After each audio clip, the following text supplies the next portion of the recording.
જામનગર જિલ્લા વિકાસ અધિકારીએ તમામ ગ્રામ પંચાયતોને સૂચના આપી છે કે ખેડૂતોને કૃષિ સહાય માટે ફોર્મની પ્રક્રિયામાં સરળતા રહે તે પ્રકારે કામગીરી કરવા નજરમાં આવવી જોઈએ। સાથે જ જિલ્લા વિકાસ અધિકારી અંકિત પન્નુએ કાલાવાડ ટીડીઓના વાયરલ લેટરને લઈને પણ સ્પષ્ટતા કરી। જિલ્લા વિકાસ અધિકારીએ કહ્યું કે મેં વેરા અંગે જિલ્લાના કોઈ પણ તાલુકા વિકાસ અધિકારીને સૂચના નથી આપી।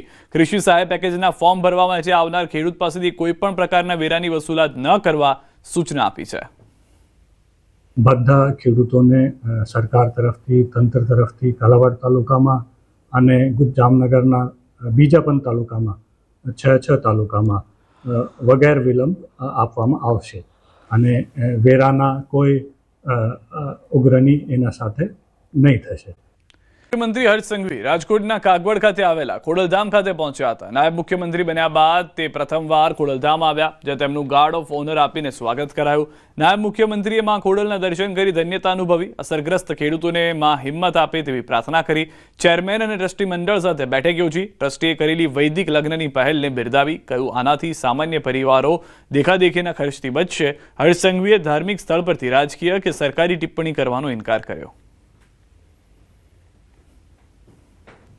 લગ્ન માટે જે પ્રયાસો ચાલુ કરવામાં આવ્યા છે, મધ્યમ વર્ગ અને સામાન્ય પરિવારો માટે આ એક ખૂબ મોટું કાર્ય અહીંયા ચાલુ કરવામાં આવ્યું છે અને ખૂબ જ ટૂંકા ગાળામાં 100થી વધારે લગ્નો અહીંયા થઈ ચૂક્યા છે વૈદિક પદ્ધતિથી।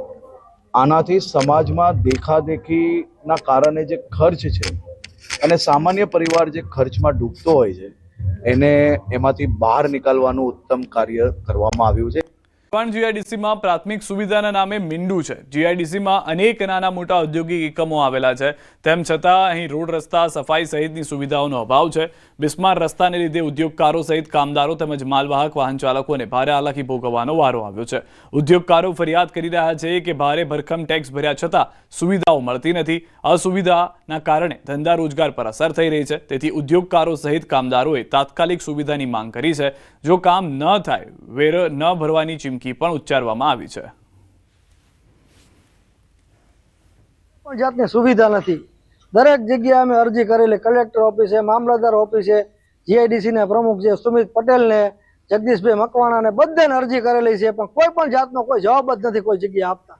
બમણો ટેક્સ કર્યો છે, બરોબર, વર્કર કામે નથી આવતા। આ બધી સુવિધા ભારે છે ને, પાણીનું કોઈ કારીગર કામ કરવા નથી આવતા। વઢવાણ જીઆઈડીસીમાં કોઈ સુવિધાના નામે મીંડું છે।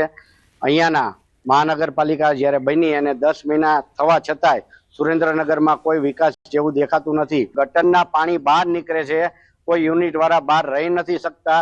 અહીંયા આગળ જ બાયોડીલ ફેક્ટરી આવેલી છે, ત્યાં લગભગ ઓછામાં ઓછા 2500 થી 3000 વર્કર આવે છે કામે। એમાં મહિલાઓ એટલી આવે છે, પુરુષો એટલા આવે છે। સાંજે તમે અહીંયાથી નીકળી ન શકે એવી હાલત છે। માંગ એક જ, અમને સુવિધા આપો। સુવિધા ન આપો તો અમે ટેક્સ નહીં ભરીએ।